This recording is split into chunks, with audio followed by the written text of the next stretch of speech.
I'm on the Royal Jordanian aircraft right now, and we're headed to Amman, which will be landing in tomorrow. We hired a driver to Jerusalem in time for the Sabbath. We're headed toward the Jaffa Wall for our tour of the Old City in just a few moments. In preparation for the tour of the Jewish quarter on the Sabbath. This is Old Jaffa Gate. That's where we're going to meet for our tour. And this is the Old City Wall right over there.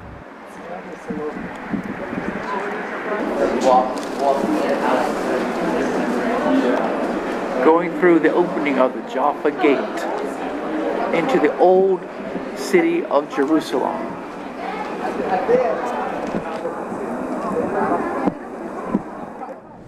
This military personnel, they are beginning the celebration of Sabbath in front of the main synagogue here in the Jewish quarter.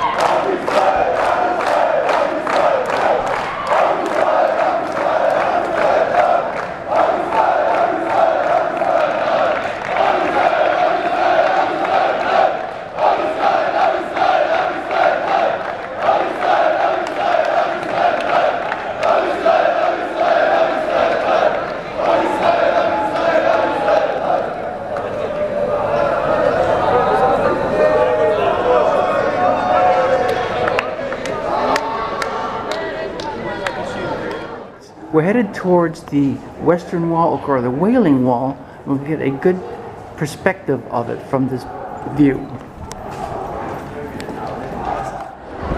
I'm here at the Wailing Wall, or the Western Wall as they call it, and right at the height of Sabbath. And also you can see in the background the Temple Mount. Though Jews are barred from entering Temple Mount, Jews pray at the Western Wall, which is part of the remaining structure of the Temple Mount from the period of the Second Temple, ending in 70 AD when Jerusalem was conquered by Rome. You are not allowed to take any videos or pictures down by the actual wall itself.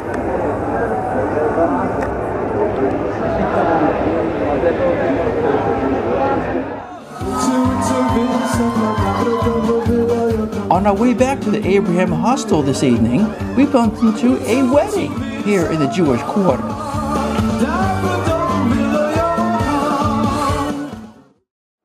This morning we're headed towards the Church of the Holy Sepulchre, and we're going right down this alley here on Christian Quarter Street.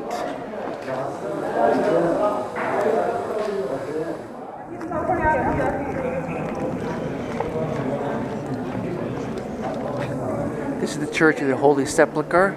This is where a lot of the burial activities where Jesus is. It's the Calvary Hill, as well as tomb, and a lot of other very important historical moments during Christ's last day are housed in the Church of the Holy Sepulchre here in the Christian quarter of the Old City, Jerusalem. Upon entering the Church of the Holy Sepulchre, we first encountered the stone of anointing, where the body of Jesus was laid after it was moved from the cross.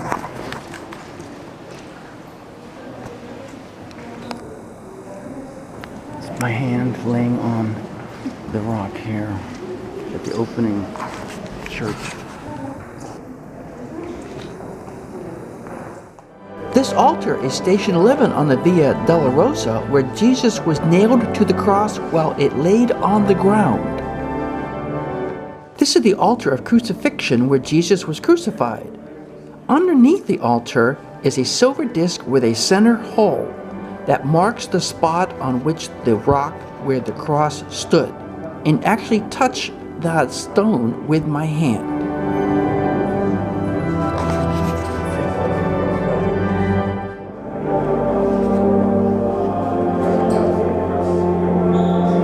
This is the rock that split where Jesus' tears cracked the rock when he was on the cross. Next to the altar of crucifixion is station 13, where Jesus' body was laid after he was brought down from the cross. This is the tomb that Jesus was buried in for 3 days before he was resurrected.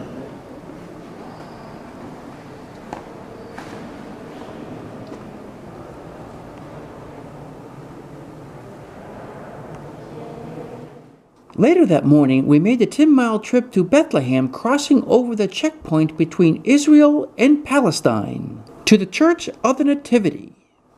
On our way to Bethlehem, we see the barrier wall built by Israel designed to reduce the attacks on Israel by the Palestinians.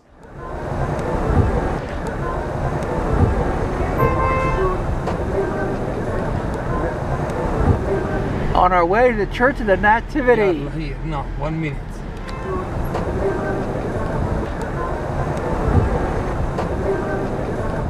With Larry here, we're entering the Church of the Nativity,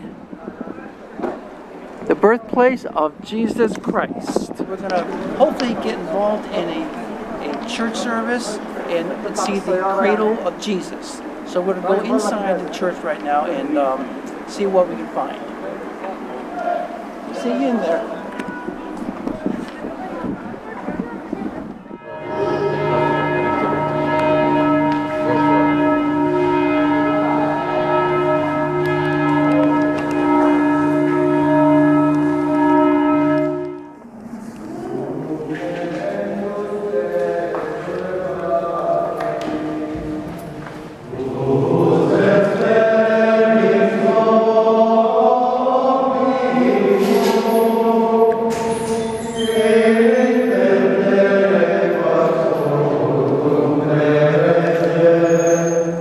This procession as it descended a flight of stairs into the grotto of the Nativity.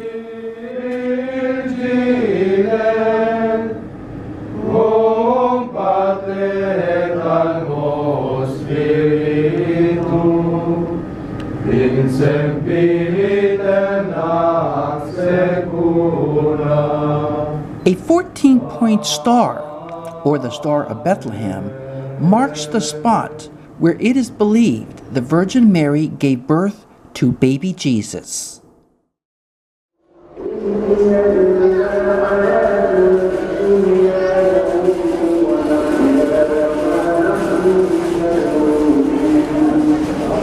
For lunch today, we're having the Palestinian temptation platter.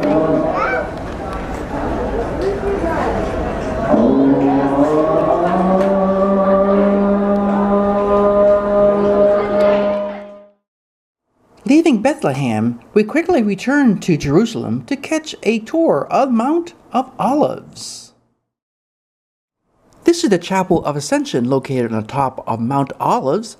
It is believed to be the earthly spot where Jesus ascended into heaven 40 days after his resurrection.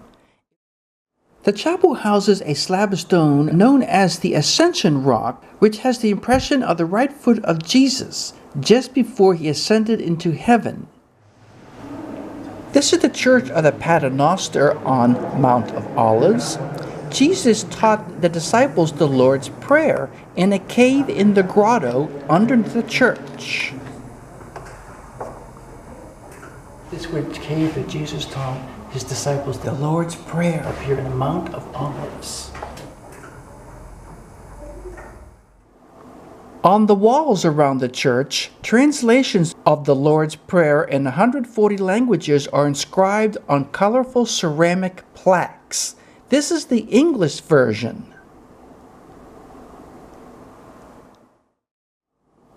As we start our descent from the top of Mount of Olives, we encounter the biggest Jewish cemetery in the world, started about 3,000 years ago. It is the Jewish belief that when the Messiah comes to earth riding on a white donkey, those who are buried in this cemetery will rise from their graves and walk to the Holy Temple Mount in Jerusalem's Old City. Dominus Flevit is a Catholic Franciscan church in the shape of a teardrop on the foothill of the Mount of Olives. This is where Jesus visualizes the destruction of Jerusalem and as a result weeps.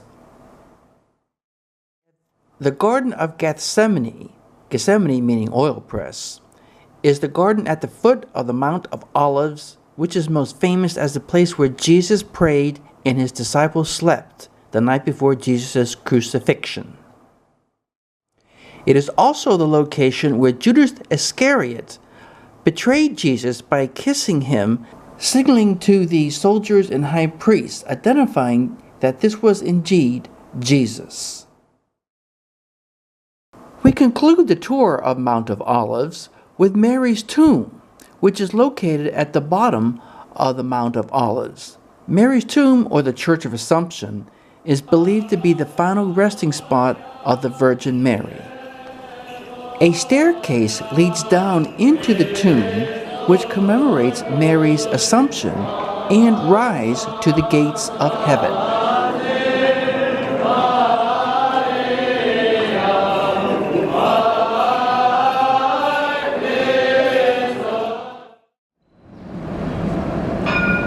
This morning, we're headed back to Old Jerusalem and Temple Mount. We're at the entrance to the Temple Mount. It opens at 7:30. Today we're going to go see the Dome of the Rock here on Temple Mount. And after that, we're going to see the Mosque for Muslims, which is right next door to that. We're going to see both of those today in just a few moments. So come along. Temple Mount is the location of the Dome of the Rock in Al-Aqsa Mosque. It is the holiest site in Judaism, third holiest site in Islam, and a revered site to Christians. This is the Dome of the Rock. It is not a mosque, but rather a Muslim shrine for pilgrims. According to Islamic tradition, the Dome of the Rock was built to commemorate Muhammad's ascension into heaven. Both Christians and Jews believe that it is here that Abraham prepared to sacrifice Isaac.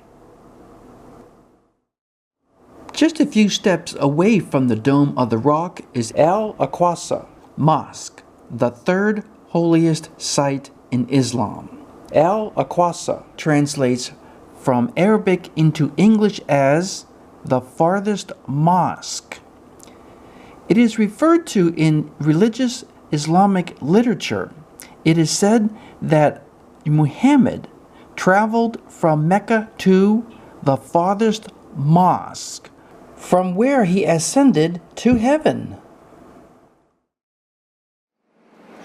We just left Temple Mount on our way to Zion Gate in Old City, Jerusalem. We're now exiting Zion Gate, headed towards Mount Zion, where the Last Supper was held, as well as supposedly the tomb of King David. And away we go. We're going up that flight of stairs to the room of the Last Supper. We are now in the room of the Last Supper. This is not the actual room of the Last Supper, because it is a 12th century Crusader structure that stands over or near the original site of the Last Supper. The ceiling is 12th century and Gothic in style. This room retains trappings of a mosque, including a restored stained glass Ottoman window with Arabic inscription overlooking the exit, as well as this ornate alcove indicating the direction of Mecca.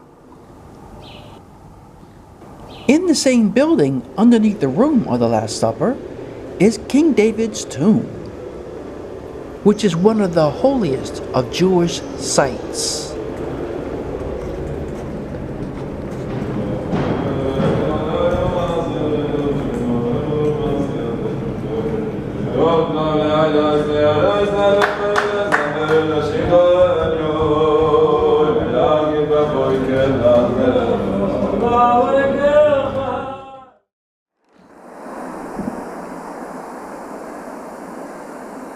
Now, guess where we're going? To Oskar Schindler's grave. He's the man that the movie Schindler's List was based on. It's right through here, these doors, and we're going to go and find his grave. So let's get going.